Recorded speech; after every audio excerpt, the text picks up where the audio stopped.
কর্মী খুনে অগ্নিগর্ভ নৈহাটি। বিজেপি নেতা অর্জুন সিং এর নির্বাচনী কার্যালয় সিং ভবনে আগুন, ভাঙচুর, জিনিসপত্র টেনে বাইরে ফেলে দেওয়া হয়। তৃণমূল কর্মী সন্তোষ যাদব খুনে বিজেপি আশ্রিত দুষ্কৃতীদের বিরুদ্ধেই অভিযোগ করছে তৃণমূল কংগ্রেস। কিভাবে তৃণমূল কর্মী খুন, বিধায়ক এবং ব্যারাকপুরের সিপির দুই সুর, 3 থেকে 4 রাউন্ড গুলি চালানো হয়েছে এমনই দাবি করছেন বিধায়ক।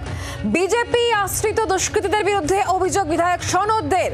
তৃণমূলের অভিযোগ অস্বীকার যদিও করেছেন বিজেপি নেতা অর্জুন সিং। যদিও তৃণমূল বিধায়ক গুলি চালানোর কথা বললেও ব্যারাকপুরের সিপি আলোক রাজোরিয়া বলছেন অন্য কথা। গুলি নয়, এই দিয়ে থেতলে খুন করা হয়েছে এমন বলছেন ব্যারাকপুরের সিপি। ইতিমধ্যে পুলিশের হাতে সিসিটিভি ফুটেজ এমনই দাবি করেছেন সিপি। তৃণমূল কর্মী খুনে 6 দুষ্কৃতীর হাত রয়েছে বলে পুলিশ সূত্রে খবর। অভিযুক্তদের খোঁজে এলাকায় তল্লাশি শুরু হয়েছে। গ্রাউন্ড জিরো থেকে ঠিক কি প্রতিবেদন তুলে ধরেছেন আমাদের প্রতিনিধি বরুণ সেনগুপ্ত, দেখাবো।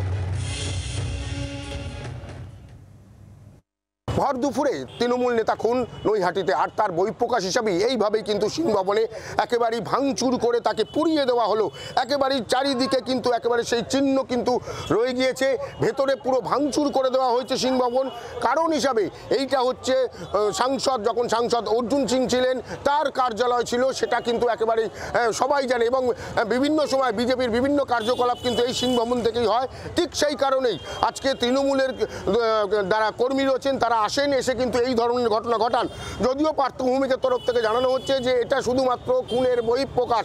তার কারণ যেভাবে খুন করা হয়েছে একজন তৃণমূল কর্মীকে, তার বহিঃপ্রকাশ হিসাবে মানুষ এই ধরনের কিন্তু ঘটনা ঘটিয়েছে। অপরদিকে বিজেপির তরফ থেকে জানানো হচ্ছে যে খুন হয়েছে তার সঙ্গে কিন্তু বিজেপির কোনো রকম যোগ নেই। এই খুন কিন্তু একেবারে তৃণমূলের নিজেদের মধ্যে ঘটনা। তার কারণ হিসাবে তারা তুলে ধরছেন ব্যারাকপুরের পুলিশ কমিশনার অলোক রাজোরিয়া। তিনি কিন্তু স্পষ্ট করেছেন যে দু দলের মধ্যে সংঘর্ষ, অর্থাৎ একে অপরকে কিন্তু চিনত, ঠিক সেই কারণে খুন হয়েছে। কিন্তু এই যে ধরনের ঘটনা, অর্থাৎ এই যে পুড়িয়ে একেবারে ছারখার করে দেওয়া হলো, এ নিয়ে কিন্তু প্রশ্ন উঠতে আরম্ভ করেছে। কি আবার কি সেই জগদ্দল, ভাটপাড়া, নৈহাটি যেমন উত্তপ্ত থাকতো, আবার কি সেই উত্তপ্ত হবে? এটা নিয়ে কিন্তু প্রশ্ন উঠতে শুরু করে দিয়েছে ইতিমধ্যেই। নৈহাটি থেকে বরুণ সেনগুপ্ত, জি 24 ঘন্টা। নৈহাটিতে তৃণমূল কর্মী খুনে উত্তপ্ত পরিস্থিতি এবং বিধায়ক সনদে তার বক্তব্য শোনাবো। তার পাশাপাশি ব্যারাকপুরের সিপি আলোক রাজোরিয়া তিনি কি বলছেন শোনাবো। লোকসভা নির্বাচনে অর্জুন সিং হেরে যাওয়ার পর থেকে তার পোষা যে ক্রিমিনাল রাজেশ সাহু, চিন্টু সিং সহ আরও 8-10 জন দীর্ঘদিন ধরেই এই সন্তোষকে মারবার একটা পরিকল্পনা ছিল। যেহেতু সন্তোষ আমাদের দলের সক্রিয় কর্মী, তাকে সে বাড়ি ফিরছিল এমন সময় পানি ট্যাঙ্কির সামনে তাকে ফার্স্ট গুলি চালায়। গুলি চালাবার সেই গুলিটা লক্ষ্যভ্রষ্ট হয়ে তার কানের পাশ দিয়ে বেরিয়ে যায় এবং দৌড়ে ও ধাওয়া করে ওকে ধরলে পরে তখন ওরা সাথে আরও 8-10 জন ছিল। তখন সবাই মিলে ওকে ঘিরে নেওয়ার পর ও তখন পালিয়ে যায়। যখন জোড়াবাড়ির সামনে তখন ওকে ঠিক এই নাকের ওপরটাতে ওকে গুলি চালায়। পরপর ওকে মানে মেরে ফেলার উদ্দেশ্যেই, কারণ অর্জুন সিং এই চেষ্টা বহুদিন ধরেই করছিল, আজকে সফল হলো। কিছুক্ষণ আগে এখানে একটা সন্তোষ যাদব নাম করে এখানে এলাকার লোক আছে, সে টোটোতে একটা আসছিল। তখন পেছন থেকে 2 বাইকে 6 জন যে আছে ওই টোটোকে আটকায় আর ওকে বের করে এখানে একটা বাড়ির সামনে ওকে কিলঘুষি মারতে আরম্ভ করে। তারপরে এখানে কিছু যে ইট আছে, ব্রিক্স, ওকে দিয়ে ওকে মেরেছে। আমরা সিসিটিভি ফুটেজেস পেয়েছি, আমরা কিছু অপরাধীকে অলরেডি চিহ্নিত করেছি। পর্যন্ত যেটা জানা গেছে যে এটা 2 লোকটি আছে, তাদের মধ্যে একটা পার্সোনাল প্রবলেম আছে আগে থেকেই। কিছু এদের মধ্যে ঘটনা হয়েছে, কেসগুলো এদের 2 পার্টি কিছু 1-2 কেসে যে যুক্ত ছিল। তো এখন পর্যন্ত এটা জানা গেছে। ইমিডিয়েট মোটিভ কী ছিল সেটা আমরা একটু তদন্ত এগোলে আমরা জানব। স্থানীয় বিধায়ক তিনি একেবারে অর্জুন সিং এর নাম করে অভিযোগ করছেন। অর্জুন সিং এই ঘটনার পর তার বক্তব্য কি, তিনি টেলিফোনে কি জানিয়েছেন শোনাবো।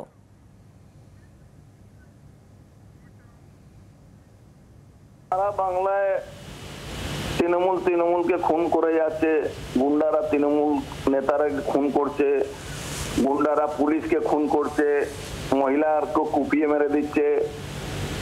আর বিজেপি যদি অত ভালো অবস্থা থাকতো তাহলে তো বিজেপি ক্ষমতায় থাকতো। এই মুহূর্তে কোনো গুন্ডা বিজেপি আন্ডারে থাকবে কেন?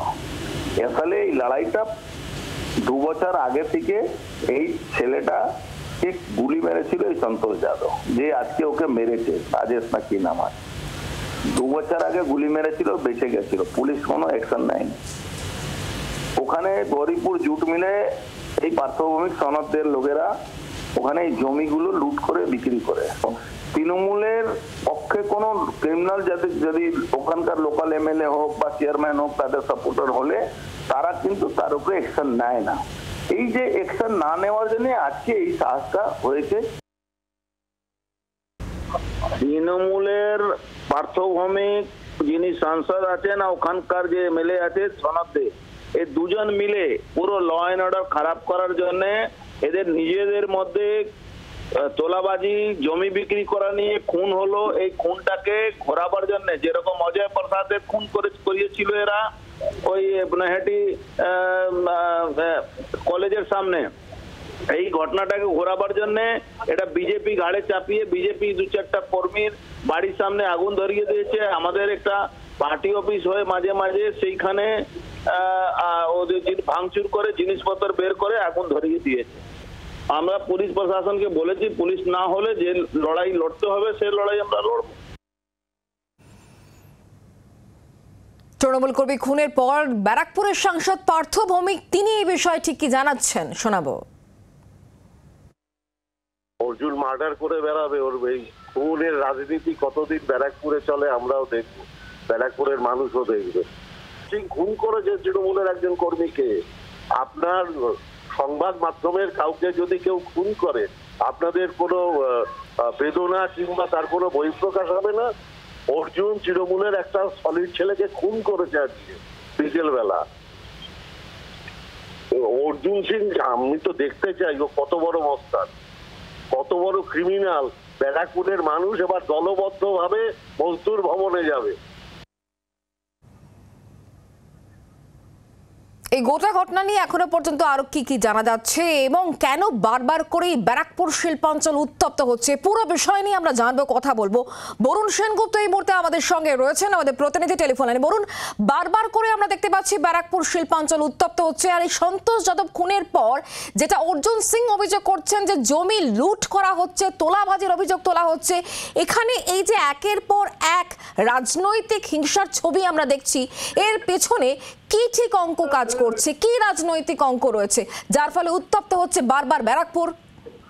একেবারে আমরা কিন্তু দেখে আসছি যে কিছুদিন ব্যারাকপুর কিছুটা শান্ত থাকলেও আবারও কিন্তু নতুন করে ব্যারাকপুর যে উত্তপ্ত হচ্ছে তার পর প্রমাণ এটা কিন্তু দিচ্ছে। একেবারে আমি যদি দেখি কিছুদিন আগেই একেবারে গুলি চালানো হয়েছিল সিএসসি যে পুরোত্তপ্ত হাউস সেই ঘরের মধ্যে ব্যারাকপুরে, তারপরেই আবার গুলি চালিয়ে মেরে ছেটলে খুন করা হলো। তার আগেই কিন্তু যেখানে পিকনিক হলো সেখানে গুলি চালানো হলো। এই যে পর গুলির ঘটনা ঘটে চলেছে ব্যারাকপুর শিল্পাঞ্চল জুড়ে, এটা নিয়ে কি প্রশাসনে কিন্তু একটু হলেও ভাগ করতে শুরু করে দিয়েছে। তার কারণ নৈহাটিতে আজ যে ঘটনা ঘটলো সেই ঘটনা কিন্তু বহিঃপ্রকাশ আমরা দেখলাম, একেবারে সিং ভবনকে তারা জ্বালিয়ে পুড়িয়ে ছারখার করে দিল। এই যে ঘটনা, এই ঘটনা নিয়ে কিন্তু আবারও যে একবার ব্যারাকপুর উত্তপ্ত হতে চলেছে এটা কিন্তু একেবারে অনেক মানুষই কিন্তু মনের মধ্যে সেটা কোনো এক জায়গায় কিন্তু তারা ভয় পাচ্ছে। কারণ 2019 সালের পর থেকে দেখেছিল ব্যারাকপুর যে কি ধরনের উন্মাদনা, কি ধরনের লুট তরা চলেছিল, সেই জায়গা কি আবার ফিরে আসছে এটা নিয়ে কিন্তু বারবার করে প্রশ্ন উঠতে শুরু করে দিয়েছে। ব্যারাকপুরের যে পর খুনের ঘটনা, পর গুলি চালানোর ঘটনা, পর বোমাবাজির ঘটনা, সেটা কিন্তু আবারও কিন্তু কোনো একটা জায়গায় ব্যারাকপুরের সাধারণ মানুষের মধ্যে একটা আতঙ্ক তৈরি করছে। যেভাবে আজকে দুপুর বেলা একেবারে 3:45 4টে নাগাদ সন্তোষ যাদবকে, যেটা তৃণমূলের তরফ থেকে বলা হচ্ছে যে গুলি চালিয়ে তাকে খুন করা হয়েছে। অপরদিকে ব্যারাকপুরের সিপি তিনি কিন্তু বলছেন না, গুলি চালানো হয়নি, যারা এসেছিল তারা 6 জন ছিল, তাকে ইট দিয়ে থেতলে মারা হয়েছে। তিনি টোটো করে আসছিলেন, তাকে ঘিরে ধরে ইট দিয়ে থেতলে মারা হয়েছে। তারপরে তার বহিঃপ্রকাশ দেখলাম আমরা ঠিক সিং ভবন, যেটা তাকে কিন্তু একবারে ভাঙচুর করে লুটতরাজ করে পুড়িয়ে দেওয়া হলো। এই যে একটার পর একটা ঘটনা বা একটা খুনের পরে আরেকটা ঘটনা, এই ঘটনায় কিন্তু ব্যারাকপুর শিল্পাঞ্চলের মানুষ কোনো একটা জায়গা দিয়ে কিন্তু নিশ্চিন্ত হতে পারছে না। তারা কিন্তু বারবার ভাবতে শুরু করেছে আবারও কি ব্যারাকপুর সেই আগের জায়গায় ফিরে যাবে। এটা কিন্তু ব্যারাকপুর শিল্পাঞ্চলের মানুষ কেউই চান না। কিন্তু যে জিনিস শুরু হয়েছে, রাজনৈতিক উত্তাপ যে জায়গায় যাচ্ছে, সেই জায়গায় কিন্তু এটা কিন্তু একেবারেই কোনো একটা জায়গায় প্রশাসনের চিন্তার কারণ হয়ে দাঁড়াচ্ছে বা চিন্তার কারণ হয়ে দাঁড়াবে। বাংলার আওয়াজ, বাঙালির আবেগ, জি 24 ঘন্টা।